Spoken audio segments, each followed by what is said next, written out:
passionate pleas for Irish freedom earned him the gold medal for oratory. Later, Bram Stoker would go on to win the gold medal for composition. In recent years, we've awarded this medal to Aung San Suu Kyi, Mary Robinson, Jeffrey Sachs, and Angus Deaton, to name but a few. Sarah Koenig is the producer of This American Life, a non-fiction podcast and radio program in the US, which has won several Peabody Awards. She is probably best known for her work as host and executive producer of the podcast Serial.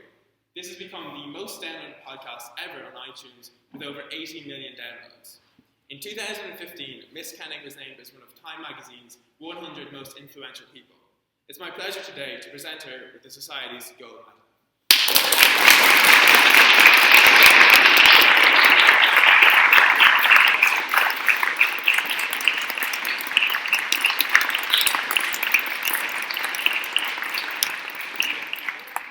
So our event today is a Q&A session.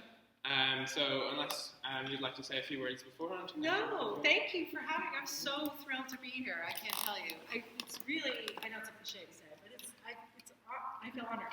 I feel very, especially in this chair. Thank you very much for coming all this way just to speak to us. It's great. So yeah, I have no message for the world at all. So if you have any questions, please raise your hand.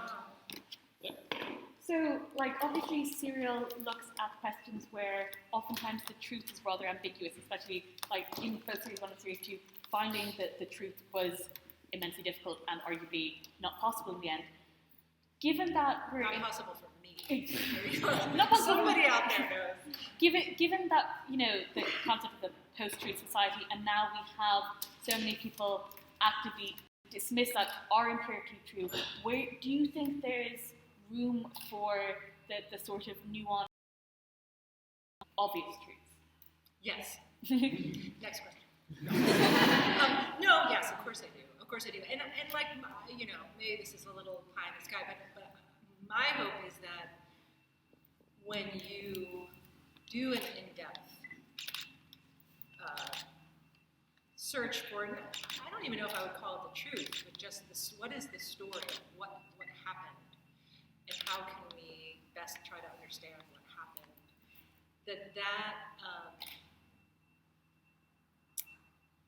That leads to an acceptance of the result, much more than if you're just telling me, no, this is what happened, no, this is what. Well, let's hear from everybody. Let's weigh what seems real and what doesn't seem real. And and it's funny. I feel like so much of the breakdown has been that there seems to be, at least in the United States, I can't speak for here or anywhere else, but what I see happening now is that having an opinion and a stance has come to have some sort of value and currency in a way that I feel like it didn't decades ago when I was younger. So that you somehow have to declare very early, in whatever the context is, in situations often when I don't see any need to declare at all. Like, for example, this is a really dumb example, but I feel like it illustrates what I'm talking about. There was an incident, I think it was at the Cleveland City Zoo. It was a zoo in Ohio. It was a couple years ago, maybe, and this little boy, ended up getting in the gorilla enclosure. And the gorilla put his hands on the kid and what to do, and they had to shoot the gorilla, right? And the response in the United States was, what a horrible parent, you had to take sides. So you were either the side of the gorilla or the side of the mother. So how horrible, and this terrible mother, and how could she, and how cruel to, and I'm thinking, and actually my colleague Julie is the one who brought it up first, like, why are we taking sides? Like, why can't we just all agree what a horrible thing to have happen? It's a terrible thing to have happen, but you don't have to be on anyone's side. There isn't a side to take, but it seems like it's gotten so binary in some ways, the discourse in the United States, that people think that's what a conversation is, and it's not always. And so, I don't know, my hope is that if you're, I don't know, I'm very thrilled, I guess, that we've had we've had like 270 million downloads right across both seasons. It's a ton of people who are listening for a long time to really detailed and, as in season 1, like an unsolved thing, right? You're not going to get it thumbs up, thumbs down at the end of the day, right? And people are sticking. A lot of people are sticking with it. And so my hope is like that kind of more and more journalism like that will kind of broaden the understanding of what it is to have these debates and these conversations. That it doesn't have to be this yes or no thing. This is the truth or this isn't the truth. I mean, sometimes it is mushy, and you can't. Anyway, I can go on. But yeah, does that answer your question? Absolutely, thank you. Good. Anyone else? Yes, sir. Feel free to raise your hand if you have questions. Sure. Well, I noticed. Sorry, I noticed that when you were producing Serial, parts of it, essentially, did you hide some information when you were producing Serial to make it more like appealing as a narrative, or like when you were presenting Serial, were you attempting to like explain what you knew and then investigate and then explain more of what you knew, if you understand? So like in episode 9, I think, you say, sorry. What was the episode? But you talk about some recent developments that you found out about the case. Okay. So I'm wondering if that was like the overall Was I lying? Is what you approach. want to know? No. Well, what I'm saying is, were you trying to present the story as it came, Yeah. So in I whole? think I know what you're asking. So there's sort of 2 ways to answer. The simpler answer, which I think maybe you're getting at, is no. There was never a thing where I learned a key thing that was going to turn the story that I held back for a more opportune narrative moment. We did not do that, and we didn't do it on purpose. I mean, there were probably times where it would have been like, I wish I had known that back in episode 2 or whatever. No, we didn't do that. What we did is, if I learned something or I got a tip or something like that about some rumor or whatever, it's not that I turned around in the next episode and told you what that rumor was, because I needed to figure it out first. So I would take whatever time I need. I mean, sometimes I was able to just like, 4 days later I can broadcast that because it's true or whatever, we can substantiate it. But if we couldn't substantiate it, then I was taking time to report it out, to figure out how much of it I could report, if any.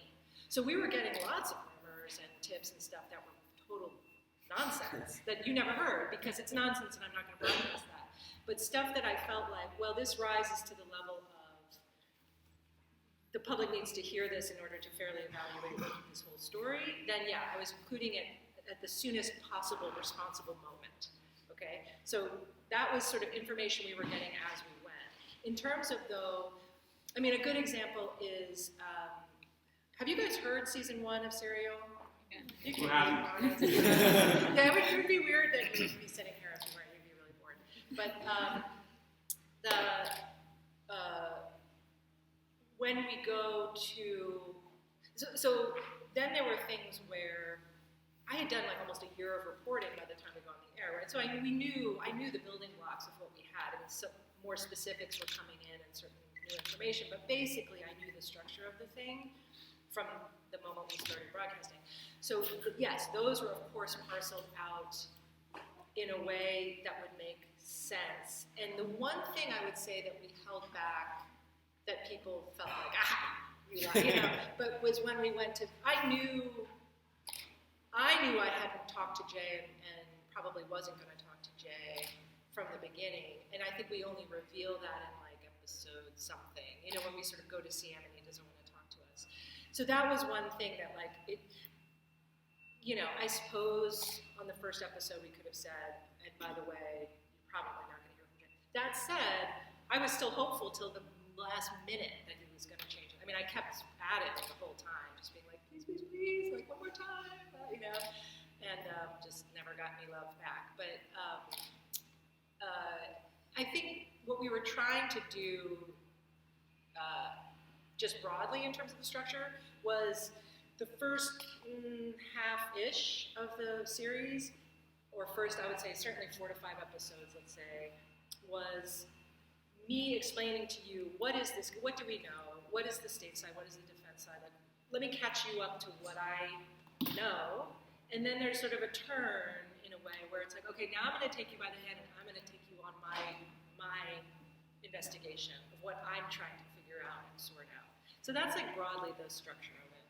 So yeah, I mean, it's a tricky thing. You can't lay it out. I mean, unless you want one 10-hour episode, it's very hard to, you're going to have to leave stuff out at a certain point. But we never did a thing where it was like, there's some key thing that I'm not telling you that affects the like sort of whodunit aspect. We never did that. No. We got accused of doing that, which irritated me. Because they would like lump us out in with other shows that did that, and I was like, but we did that. Yes. Speaking of other shows, Serial certainly for me, but I think generally was kind of one of the first of this new wave of true crime shows. Thinking of things like Making a Murderer on Netflix or the Amanda Knox documentary. And I was talking to my friend when I heard that we would be coming here, and we realized that we had forgotten the name of the woman who was murdered in the case that we discussed in the first season. And we were a bit shocked by that. So partly we're part of the problem, I guess, but partly generally, true crime audiences maybe care more about the perpetrators than the victims. So what would you say is the responsibility of the journalists and the audience? And that's such a good question. Well, just to be fair to the Making a Murderer people, I think they were working on that for like 10 years before it came out. But so all these things get a lot more publicity now, I guess, because Serial sort of showed that there was more. You know what's funny? I didn't even know the term true crime when we started. I don't know why I didn't, but I was like, what's true? Why is everyone saying true? What is true crime? Anyway, now I know. I think, so that's something, all I can tell you is what I think we felt our responsibility was, and I'm not sure we got it just right, but it is something that we thought about a lot and worried about a lot.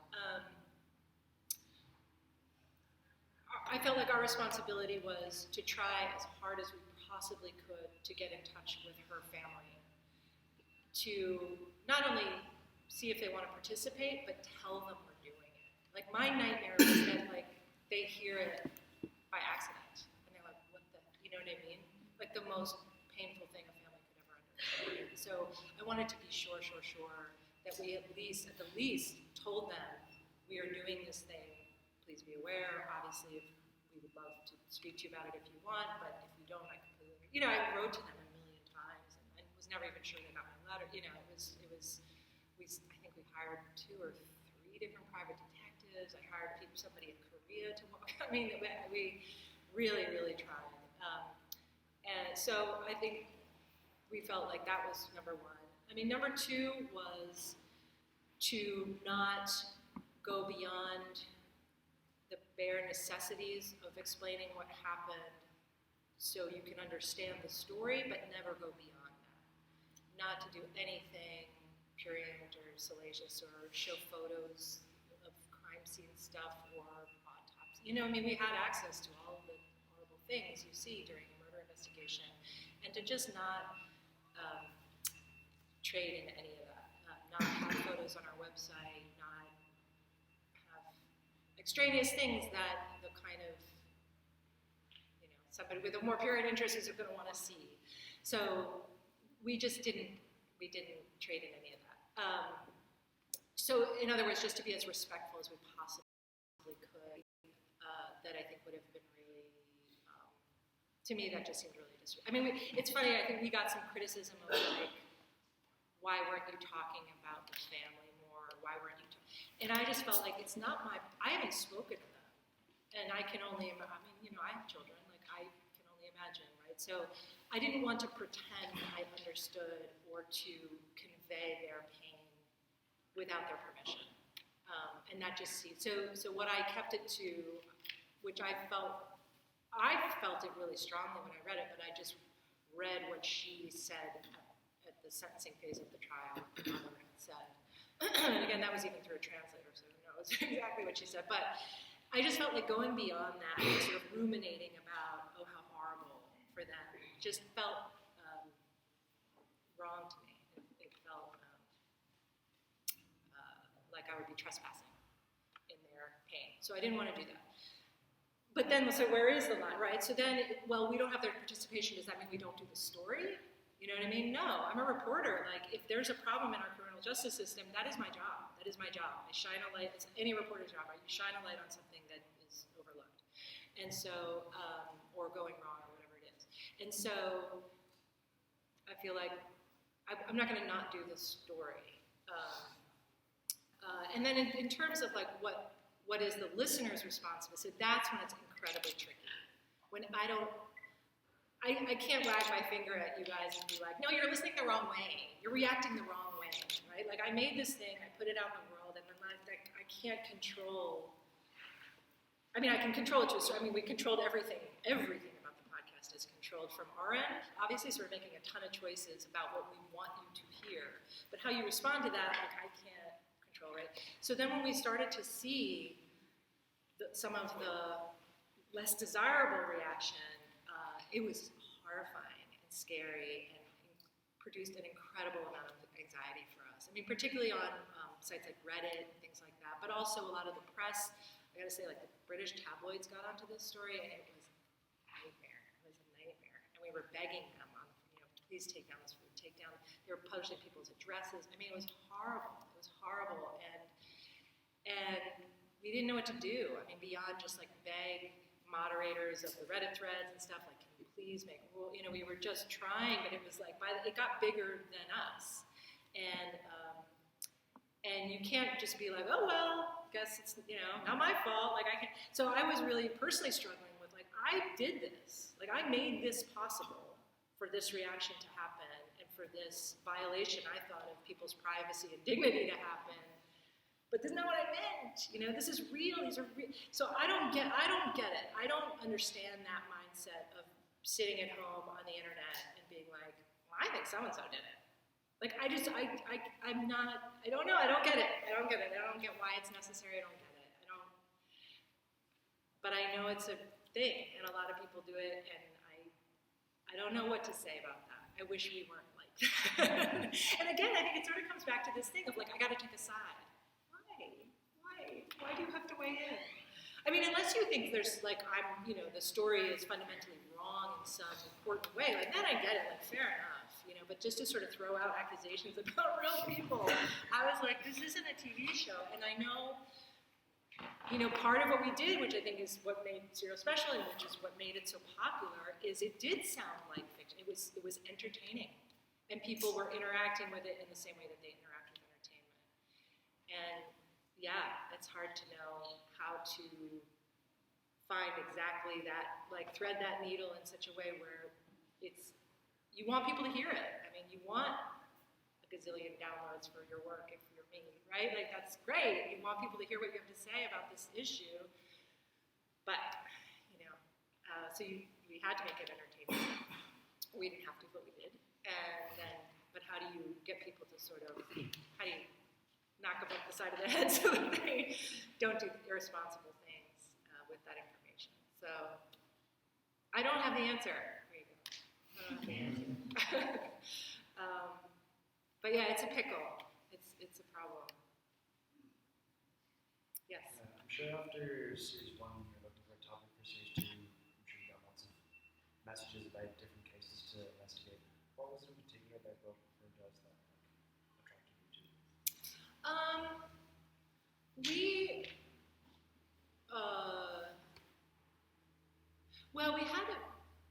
There were a couple of cases we were kind of interested in, but honestly, this issue that I was just talking about of kind of realizing that we'd opened these kind of floodgates and unleashed a lot of unwanted attention on normal people living their lives, we were really spooked by that.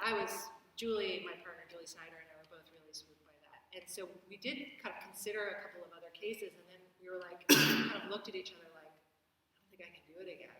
It's too soon. Like, I can't wade into that water again so quickly because we didn't know how to not have the same result. So we picked something very different, kind of on purpose. The truth is, I was working on a whole different story when the Bergdahl story came along. That was also very different from a criminal case, a completely different topic. but we needed more time for it. Like, it was not developing in a way that was going to work, and so we needed a bunch of other things to happen. And so they came to us, the production company, the film company that had this tape of Bo with this guy, Mark Bowl. They approached us at like sort of this moment where we're like, well, this is really kind of special tape, and it's a really interesting story.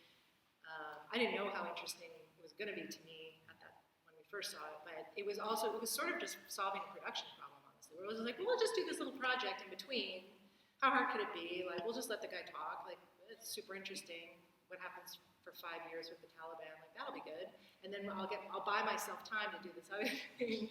And then, of course, that's not what I was. So then I got into it and was like, but wait, what was the State Department doing? And like, well, how are you supposed to get a guy back from the, whatever metal cage in Pakistan? And wait, like, why did the president say that?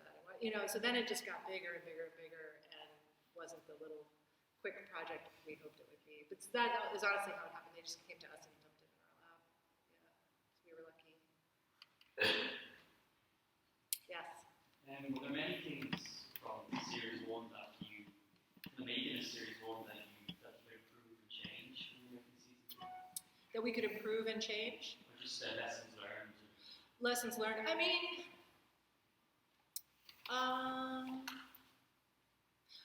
I think the main lesson learned is really boring for you guys, so you actually make radio, but it was really more of a production thing. Like, let's never try to make it under that schedule ever again, because we will all And then, of course, we did it the same way the next time, and worse. So we didn't solve it at all. So really, it was more a production thing. I mean, I feel like in terms of how to report things or how to, ethical problems and things like that, I mean, the ethical dilemma was a lot less in Bo's case, because it was actually such a relief to me in a certain way that it was already so public. His story was so public that I didn't have to worry about exposing him and his family and blah, blah, blah. So, which is not to say I was any less careful about dealing with his tape and his story, but there wasn't that extra layer of like, oh dear, what have I done? So, but I feel like every single story I work on, you're learning every time, just of, I don't know. And I still mess up all the time. I mean, I messed up last week so badly I could barely, I broke into a hot sweat. I mean, luckily it righted itself, but just dumb mistakes where you think, you never know, I've been doing this for 25 years or something. So I can't think of anything honestly specific that, that I messed up. I mean, there's certain things I think back, I'm like, I wish we talked about that a little differently, or I wish, a regret, I guess, of season one is I wish I had been able to talk more about Jay's situation in terms of being that witness and what that must have been like for him. And, I think we also got a little criticism of like, well, you didn't, you don't know what it's like to be a young black man in Baltimore at any time, but, 1999, no different, and what it's like to snitch, essentially to be a snitch. It's a huge thing. And that's all true, but again, without his participation, how do I talk about that? I can talk in generalities, but why? I don't like to do that. And maybe that wasn't how he felt. Like, how do I know how he felt? So things like that, where it's like a regret, but I don't know how I could have done it differently without his participation. So, yeah. Yes. Just remind us what this thing came to, I guess. What made you decide to open the podcast rather than, was it the amount of material, or rather than one podcast or Oh, with the season one, like, why did we do it as a podcast? So I had begun to report it just as a regular story for This American Life, so it would have been presumably the hour, because I knew it was a fairly complicated story. It just has a lot of plot. So I was starting to look into it for This American Life, and at the same time, Julie and I had been talking about trying to make a new show, some sort of new project together, and because we like working together, and we'd both been at the show a long time, and we just thought like, well, what else can we do? And so when we settled on, I just eventually, after batting around a bunch of bad ideas, I was like, well, what if we do this, thing where it's one story, and week by week you just add a chapter to it, and it's like a documentary, but over time, and it's true, and whatever. And they were like, yes, let's do that. And so then the next question obviously was, well, what story would we do that with? And we came up with 2 or 3 ideas, but one of them was, I was like, well, I'm already working on this thing, and it's already interesting and complicated, and it has a lot of different things you could go branch out and explore, and so let's see. And the other ideas are really bad. So yeah, I think the first thing I remember Julie and Ira Glass, who was working on with us, helping develop it, said, well, just go make us, just like write down what would be in the episodes. Like if we were to do this, what would you put in the episodes? And at that point, I think I'd only sort of casually for a couple of months been looking into it, so I knew kind of the basics, but so I ended up writing like 12 pages. My poor colleagues had to read through, but in retrospect, it kind of turned out to be fairly consistent with what we did. So it just, I don't know, there was just like enough meat there and enough of a plot that it was going to work. But they came together in a parallel way, in fact. It's not like we went out on a national search and said, okay, we've got this structure, we have this idea, now let's like plug what's the best possible thing to plug into it. It was just like, well, I got this thing sitting right in front of me, so let's see if we can make this one work. So, anybody else? Yes? It's a bit of a cliche question, but my sister insists that I ask it. Yeah, blame your sister. What advice would you have for someone like looking to get into like radio journalism, like in the format of podcasting? Into radio journalism. Yeah. Well, I mean, I guess I'd say a few things. One is, I feel like I realized I didn't quite answer your question, like, because you were saying, why didn't you just do it as a, right. Well, I'm going to finish her question. I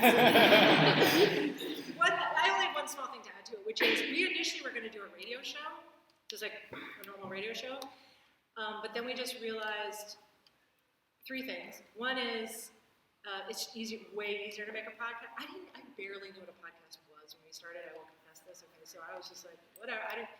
Julie was the one who was like directing all of the big ideas. So she was like, well, we should just try it as a podcast because it's much cheaper, right? You don't have to, we don't have to have as much of a staff. We don't have to sell it to other radio stations in the United States. Like, you have to go pitch it, right, and get people to buy it and everything. So the finances of it are much more complicated. And it doesn't have to be a set time, right? A radio show has to be 30 minutes, 59 minutes, whatever it is, right? It has to fit into a schedule. Podcast, you don't have to do that. And she was like, if it's bad, no one will know. Because it's a podcast, nobody listens to those, right? Like, so, go try it. It just seemed like a much safer way to experiment and not screw up. So that's why we did it as a podcast as opposed to a radio show. Anyway, I mean, I guess I would say that's a hard one because it's a big question, but I mean, I feel like the main thing, and the main thing I was trying for, it was sort of like my only request, I think, when we started Serial was like, I don't want this to be worse in terms of quality and the resources we bring to bear just because of the podcast. And so, and we did that. I mean, we didn't cut corners because it's a podcast and who cares, right? Like I wanted it to be like, this will be the same quality we would put on the national radio. It's just in a different form. And I think, I mean, it sounds a little grandiose to say, but I think in a way that's kind of what we did. Like we yanked up the bar a bit so that you can't just put any old crap on a podcast now and expect people to be okay with that. Like there's no reason you can't, I don't know. So it's like if I have a message, it's like don't cut corners because you can on a podcast, right? You're not gonna get fired or whatever. So I feel like treat it as the same way you would treat any journalism.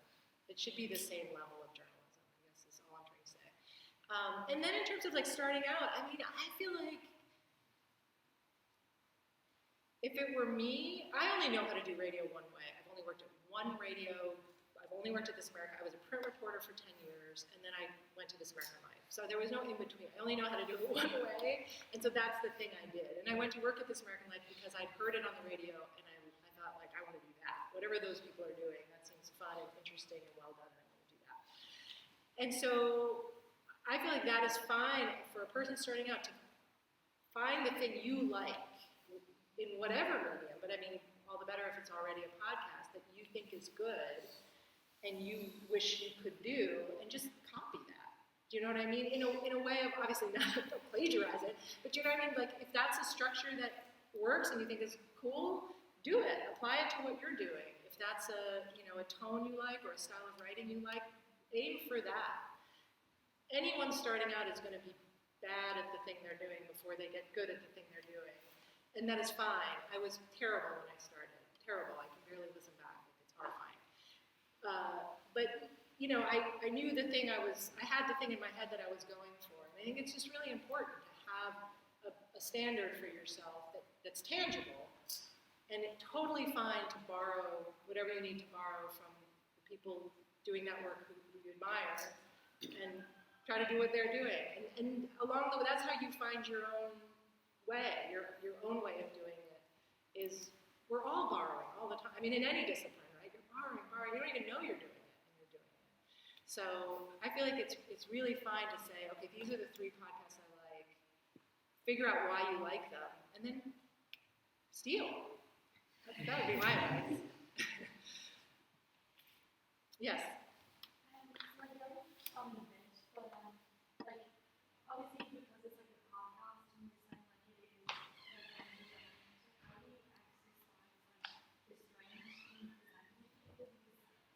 Like it becomes kind of like really concentrated when it's just like listening to channels. So like how do you format in a way that like you can kind of reduce that bias and like reduce it like obviously this person is like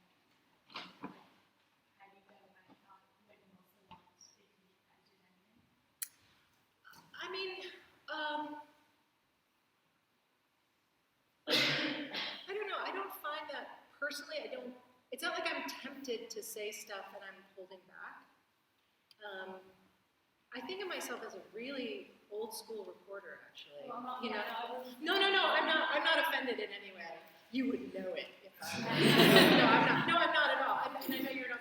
But I'm just saying, for me, it's like I don't think. I honestly, the tone is more casual, right? Obviously, than me writing a newspaper story.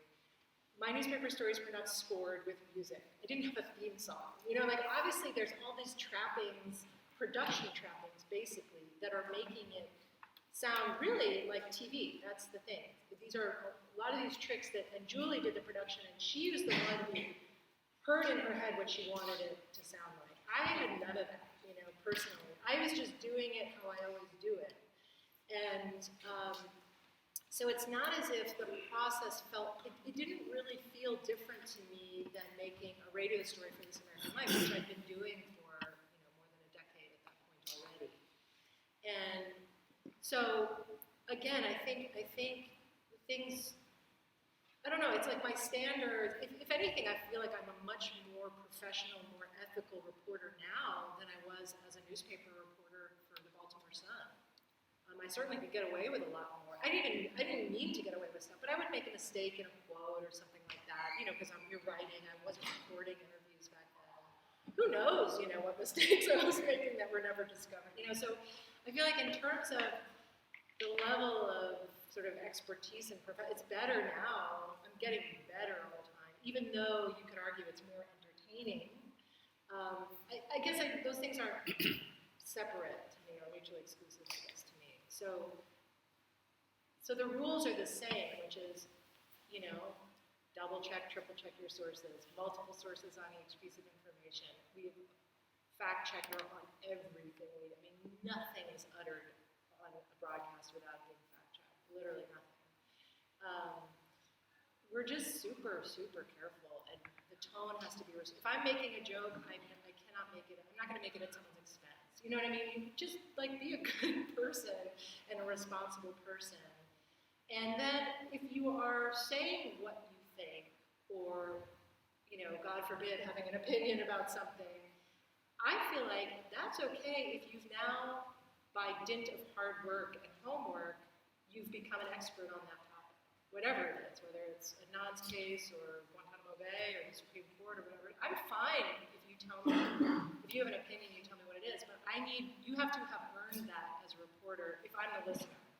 And so I feel like that's that more than anything is the corner I see getting cut all the time, is that this sort of like mouthing off and opinionating commentary that is being called journalism. And I'm fine with your commentary if you are Nina Totenberg and you've been covering the Supreme Court for 3 decades, great. But I can hear it. I can hear the difference, you know what I mean? When it's just kind of like, I need to have an attitude. I need to have like a personality.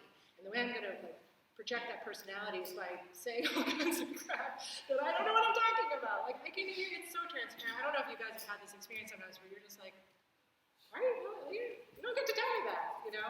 So I feel like just earning that opinion or commentary is really a key thing that I feel like is not stressed enough. So that's how we balance it. I mean, you know, I learned how to do radio at This American Life, and it's really, I don't know if you guys have listened to This American Life at all, but it's really not, I don't know, maybe you think it's different from serial. I don't think of it as very different in terms of how it's presented and the music and the pacing of it and the storytelling of it and the language of it. It's pretty similar. You know, that's been going since 1995. So to me, it didn't feel like a big departure. I think it's been super interesting how I think the audience has heard it as a departure. Personally, it didn't feel like one. Does that answer your question a bit? Yes. Okay. Yes. This American Life has so many different stories and so many topics, and it's just wondering what the process was of finding and making those stories. Oh yeah, it's really a mix. It's so they have quite a big. I'm not in those meetings anymore, but they have a big editorial meeting every Tuesday. It goes on for hours, and now the way it works. I'm trying to think how big the staff is now. Maybe like 13 people. It's quite a big group for radio. It's a big group, and every producer brings a couple of pitches to throw at the group. It's very democratically done. So you present it to the group, and the group decides up or down, should we pursue it or not. And those pitches can come from people's personal interest. You know, I'm super interested in fracking, so I found this story in Pennsylvania, and like I found this woman who's in her house, and so that might just come from me. Sometimes it's a producer, you know, Steve Bannon. Like, just who is this guy? Who is this guy? What is he doing? And how can we do a show that is going to be different from everything else that's in the press about Steve Bannon, right? You guys know who Steve Bannon is? Yeah. Things like that, where it's just something that's out there, it's topical, and the staff as a whole might be interested, and so then everyone will sort of look around for stories to fill it. We get a ton of just, emails to the show, unsolicited things, and, 98% of them don't work out, but there are a couple that are wonderful stories have come out of them.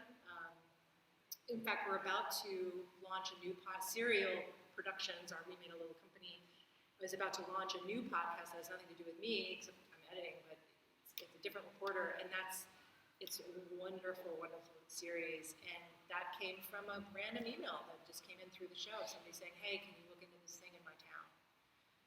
So we take suggestions from anyone at any level, anything. And then, we sort of shake them around and bat around, and I would say, I don't know what the proportion is of killed stories, but it's very high. So more than a third of stories, maybe even up to a half of stories we start working on will get killed before they never make it. But yeah, it's a mix, a big mix. Yes. From your work on This American Life, is there a story that you helped produce or that you've written that you still think about to this day and still kind of resonates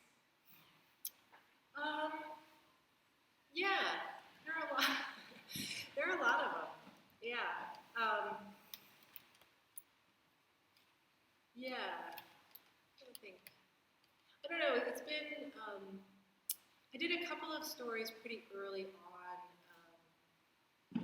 that had to do with the war on terror and Guantanamo Bay and stuff like that, and just and I've sort of followed those topics, those terrorism cases, and also news of Guantanamo pretty closely ever since then, and that's been so disheartening to see how little has changed in the last decade or more. How the debate has not really deepened in any meaningful way. I think about those a lot. I just think like, why didn't I fix it with that one story on the radio? But anyway, but yeah, there are some. I mean, sometimes other people's stories more than my own have stuck with me. We did 2 stories, and I had nothing to do with them again, except just being an editor. But we did 2 stories a few years ago. It was called Harper High School. It was 2 hours of This American Life, and it was a high school in Chicago. But it had some extraordinarily horrible number of students killed just by shootings, in the neighborhood. And I thought it was so beautifully done and so well done. And we sent, I think, 3 or 4 or 5 reporters into that school for, 5 months or something like that. And it was so good. It was so good. And I still think about those kids who were, and then of course the news out of Chicago now, which is horrible violence still happening. So yeah, I do think of them. But nothing that kind of like eats at me at night or anything like that. I mean, more than the regular universal world society. But there's something like, I can't, there's nothing. Yeah. So obviously you've been a localized journalist for like a significant portion of your career. Wait, what does that mean, localized? Sorry, what I mean is like a reporter in Baltimore. Oh, yeah. Okay. Yeah. And then recently, I listened to a podcast you did on a show you did on what's it called? Outsourcing of reporting. Like Journalistic. Yeah. That was funny. Do you think do you think it's important to be in the area when you're reporting on that area? I do, but I'm old. I'm old and I'm old-fashioned. I mean, yes, I do. I think there's something to me, there's just something fundamentally offensive about having my local news reported by like a robot in the Philippines. Yeah, I don't like that. I don't mean this. I mean, I could have a proper, rational response to it, but just it's like an emotional response too, which is just like, no, walk around my neighborhood. You do your job. No, I mean, I also think, there's a million reasons that you could point to, but I mean, most fundamentally, it's sort of like, how do you know what's important to a community if you've never been there and never actually spoken to a human being who lives there? I don't, it doesn't compute. I mean, that is okay, you can do completely data-driven reporting, I suppose. But, this is a little bit of a nuance, I think. So, yeah, no, I think that's deeply problematic. I mean, Dramatic was, you guys don't know the story, but it was a story, I've sort of forgotten the details of it, but basically this guy was, it was like a news wire, basically, right? You could subscribe, and it would be all this like local news stuff that was compiled off of the internet, and then written, because it was cheaper, by people in the Philippines, primarily in the Philippines, under phony bylines. So like you could pick, the guy showed me the screen that you would do if you worked for them, and it's like you could pick your name. So like you would go down a little scroll bar and be like, today I'm going to be like Denise Schneider or whatever, and that would be, so it was fake byline, which is just like, geez, like 101, come on. And that was honestly the only thing they apologized for. I was like, yeah, we probably shouldn't have been doing that. But yeah, and so then all these, quote unquote real newspapers like the Chicago Tribune, Tribune Company and stuff, they were using this service, not knowing, that, these people were getting paid pennies in the Philippines, but also like these weren't the people they said they, not that it would matter, not like some Filipino name was going to make the news more valuable, but it just, the whole thing was just such a sham. Yeah, it was crazy. Are they still in business? I'm not even sure. A bunch of companies canceled. I mean, we actually, our story forced a bunch of companies to drop them as a No, it's terrible. It's terrible. Yes. Given what the research you did for series one, I'm sorry, start again. you wanted to search and double check sources for series one. When that has came up, did they ask you if you had any material you gave to the team? Did they ask me? No, and I would have said no. Yeah, absolutely, I would have said no. But I don't even think they asked me. You know what? His attorney asked me for a contact for one person, and I didn't give it. But I told her they're looking for you if you want to.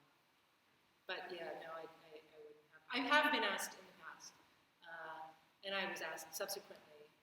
In the Bergdahl case, the Army wanted all the raw recordings between Mark Bohl and Bo Bergdahl. I don't own those. Serial does not own those. Mark owns those, but we sort of, in an amicus way, said, yeah, we will. But they went after Mark for those recordings, which they did not get, by the way.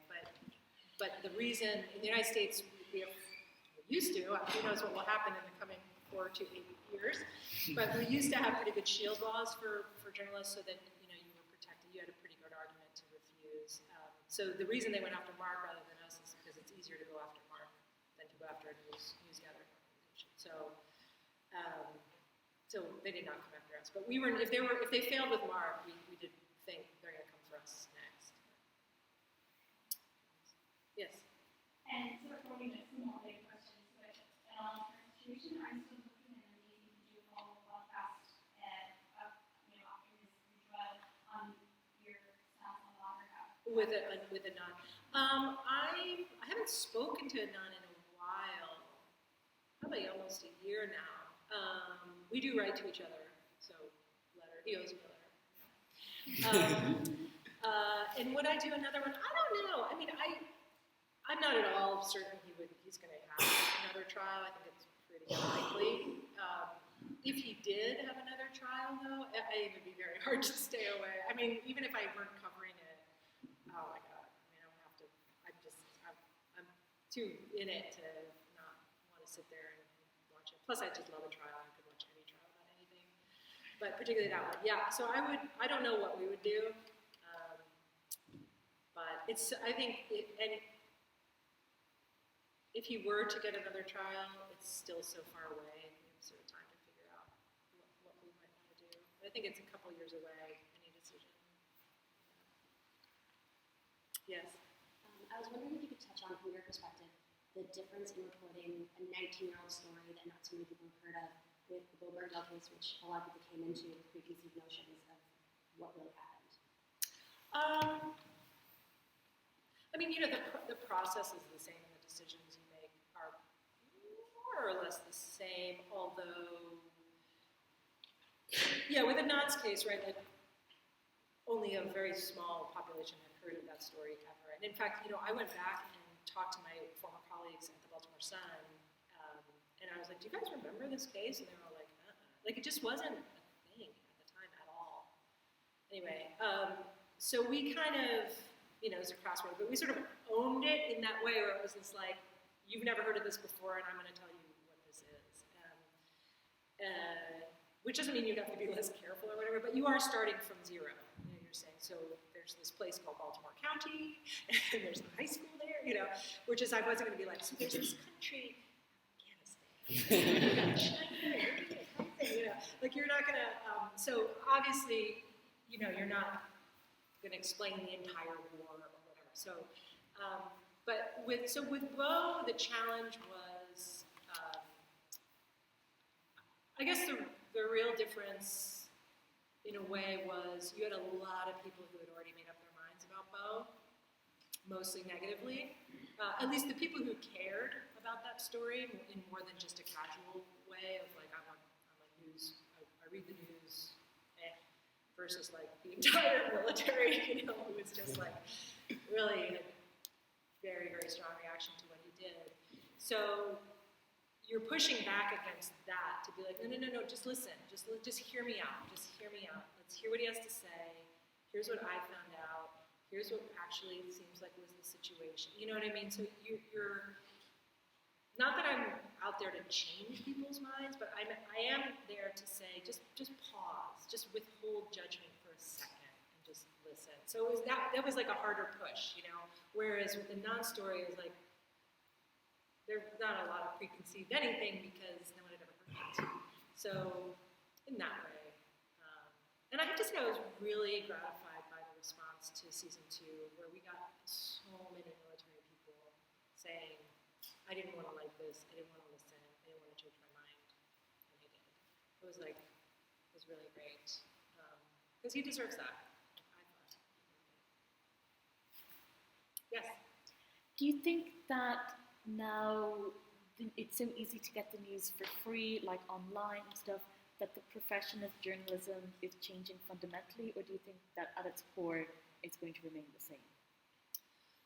I mean, the business of it is changing fundamentally.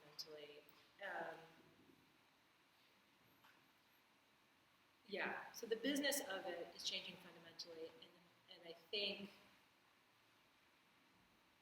that has definitely led to the fundamentals of what it means to be a reporter and to be a good reporter have gotten chipped away at because of the fastness and the money and the shrinking and whatever. But I think nobody's disagreeing about what the core values should be. So like I think those will always be what they are, you know, which is like you have to be fair, you have to be responsible, you have to triple check, you know, all these things. It's not like someone's been like, oh well, it's the internet, so you don't have to check.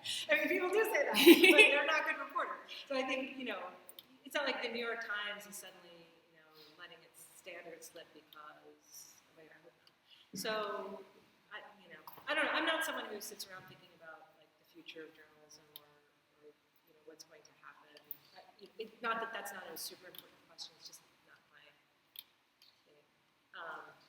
But I don't know. It's this thing where it's been like newspapers are going to be gone within 10 years. You know, we've been hearing it for 20 years. Like radio is going to destroy. You know, this has been an ongoing and it's true. Like a lot of especially small newspapers are just like drive. So you have pretty large communities with like maybe one paper if they're lucky, and no. I mean, I've been doing a bunch of reporting in a mid-sized American city now in the Midwest for a while, and like there's just no competition. So like the level is pretty low, and that worries me. You can get away with a lot more if you don't have a competitor.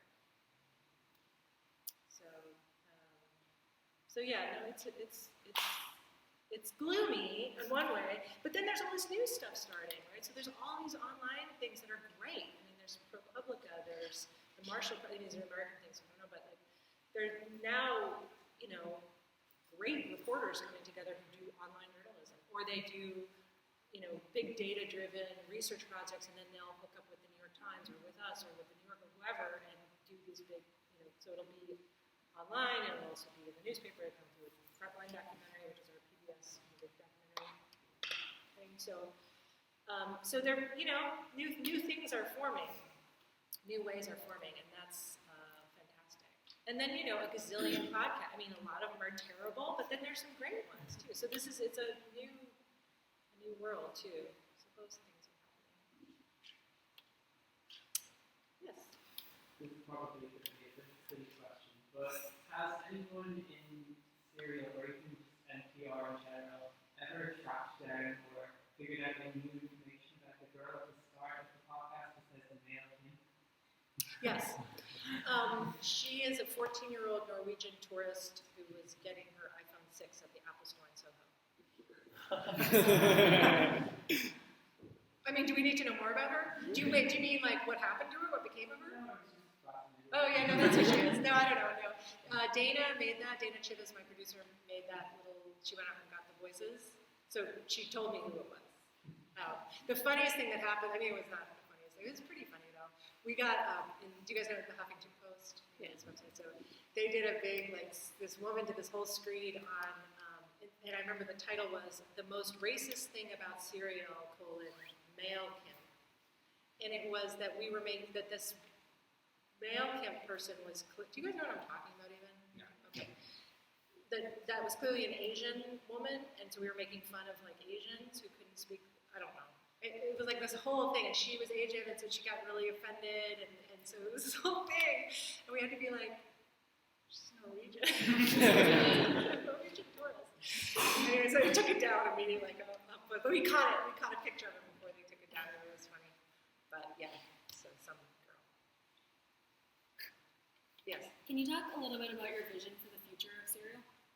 Like your involvement with it?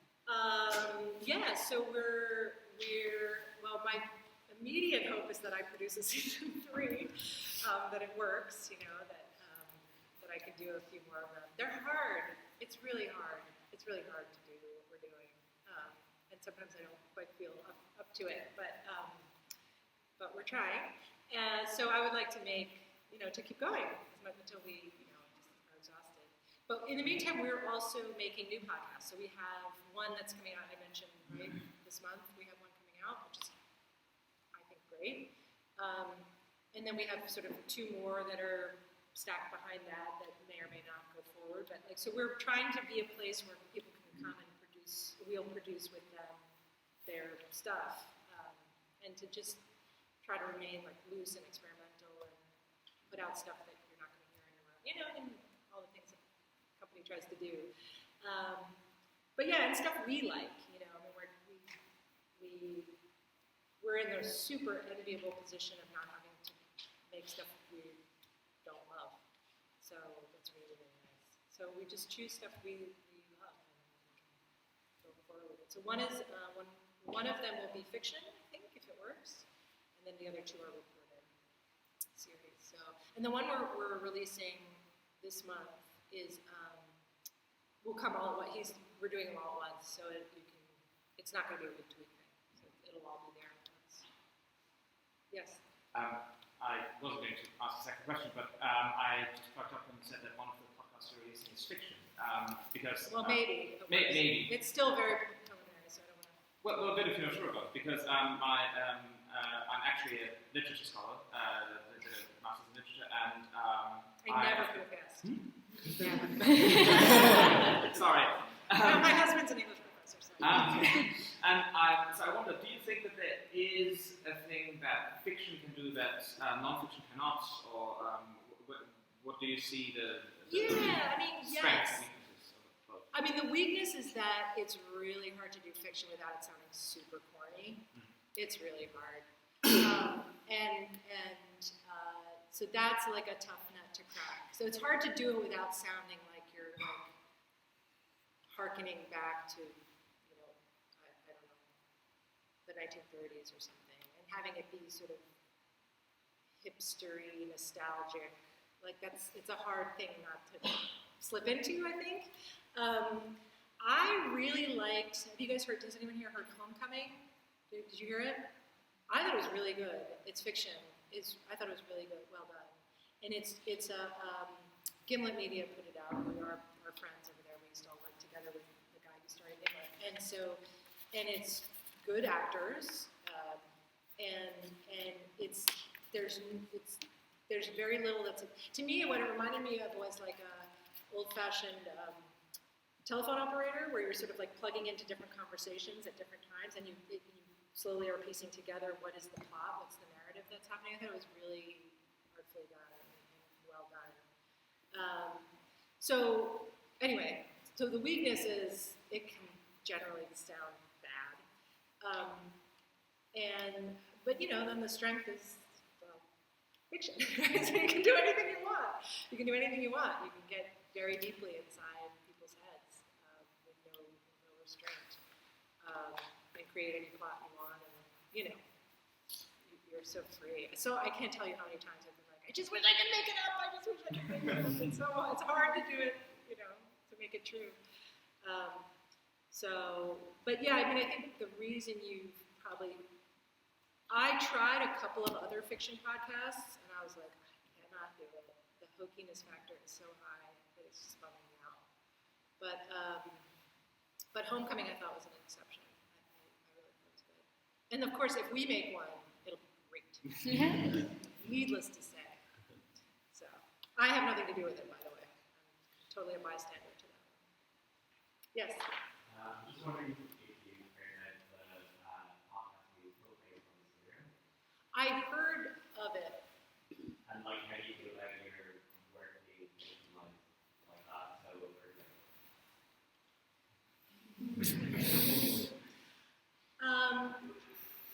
I don't know. I feel like it's unfair to comment since I've not heard a stroke of it. I looked at the website and it made me really mad.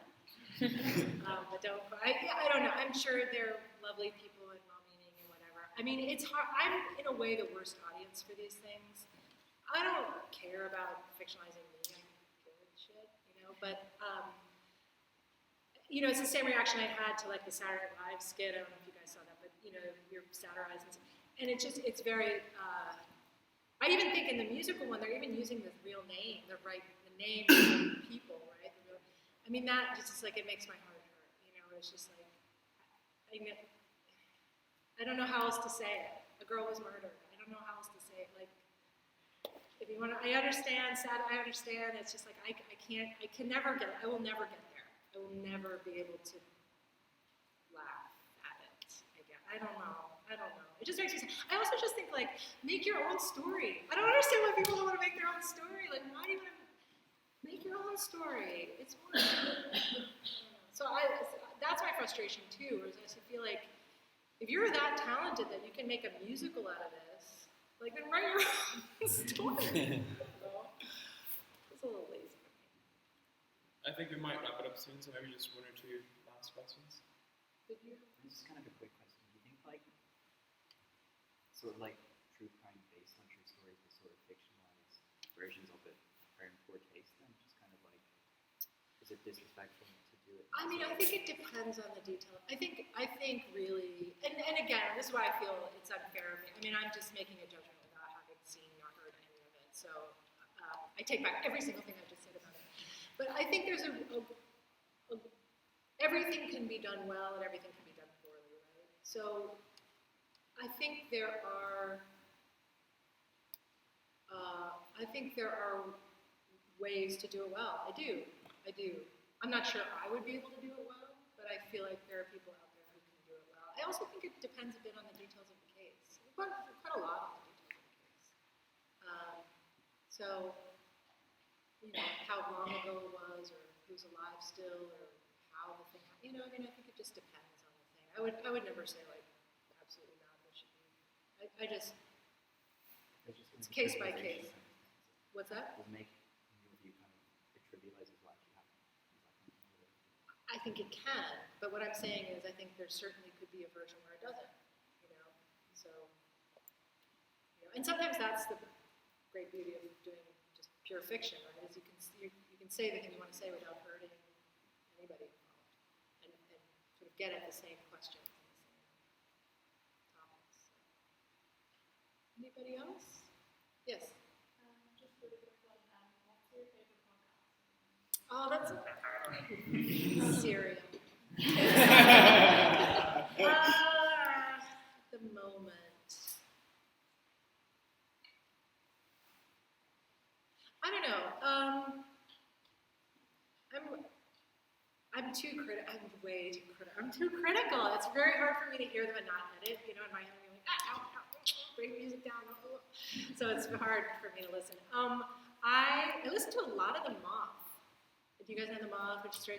And I feel like some of them are terrible, and some of them are great, but it's okay. The terrible ones, they kind of go by quickly. You can get past it, and maybe there's a good one after that.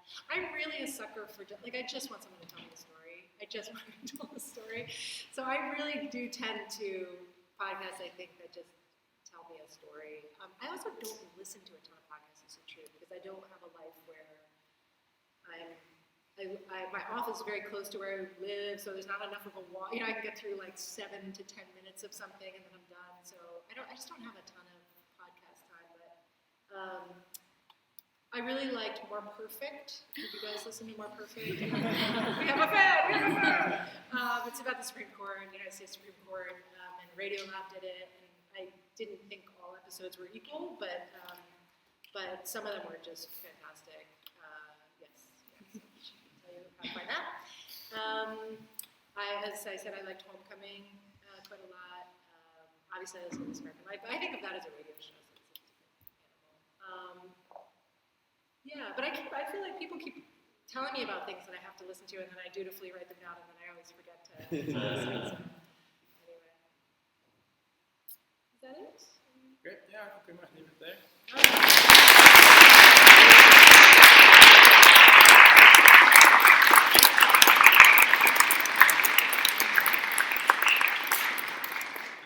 I'd like to thank you all for coming today, and I'd especially like to thank Sarah Koenig for joining us today. Thank you guys for having me. It was so nice. Thank you. Really It was very, very interesting. So just to say then, just some of our events this week. So this Wednesday evening, we'll be hosting our weekly debate, and the motion is "This house would be a bitch." And then on Friday and Saturday, we have our annual school. You can't just fly past that. What does that mean? Do you all know except for me? It's about how women act and far be it for me to discuss this, but it's about like how society kind of tells them they act. Wait, you said this house? Yeah, so the way we kind of phrase our emotions